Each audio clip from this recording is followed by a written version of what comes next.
I grew up in a community where worship was a predominant part of their culture. I am from Edo State, Nigeria. But like Paul said in Romans chapter 1, verse 25, they worshipped the creature rather than the creator. So it was worship to false gods. But in the midst of all that, I grew up in a reverend's house, my dad being a reverend. I saw what worship to the creator, to the true God, looks like. I saw how worship could change the trajectory of life. I saw how worship was both a defense and a weapon. I saw how worship could be gratitude. I saw how worship could be both first and last result. So for us, worship was both a defense, was both a weapon and an expression of gratitude to God. But whether worship to the true God or a false God or a person you hold in high respect, worship has always been a very powerful tool. The Yoruba culture has something they call oriki. I hope I pronounced it properly.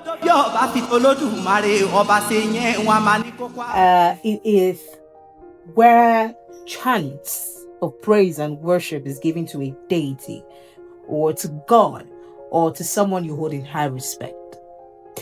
And the Ishakiri, I am married to an Ishakiri man, they have what they call akuja, where they start naming, they be hitting their legs like this and be calling names of adoration and praise to a person that they hold in high respect.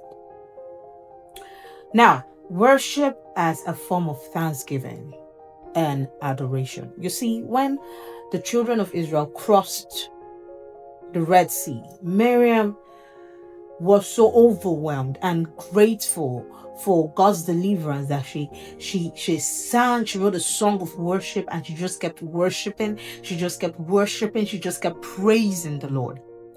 In Joshua chapter 6, we see that worship was used as a form of weapon. It was used as a weapon where they were going to cross Jericho, and Jericho was standing as this huge blockade for them. And God told them, He said, shout, make a noise, blow the trumpet, blast the trumpet.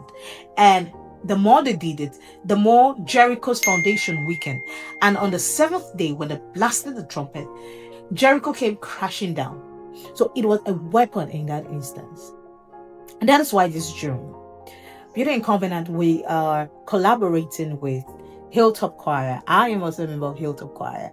We are predominantly a female vocal choir, and we want to just worship this June. And we have a production called Worship to Triumph. And our text is taken from Joshua chapter 6, the wall of Jericho story I just said. And we just want to worship. And we cannot wait to get you to experience this worship with us, because we've had seasons that God has saved us from. Individually, we've had battles that God has fought for us. And I am sure that you're listening to this or you're watching this right now and had moments in your life where God came through for you. And we hope that you will join us in this production as we worship this true God, our true God, Yahweh, because we're very excited. And as we worship, every wall that is still remaining in our lives is going to come crashing down. We also see, I want to talk about Paul and Silas in prison, how they worshipped and sang praises, and it cost their deliverance. And I could keep going on and on and on and on about how worship is such a beautiful thing. And God in heaven is so big on worship that the 24 elders is just sing to him, hallelujah, hallelujah, all every day, every time, every year. I don't even know what to say, but worship is such a beautiful thing, and we would be exploring worship this very month. So come with us, subscribe, turn on the notification button, tell friends, tell family, and join us this season. And as you do, we know that our worship will lead to our triumph.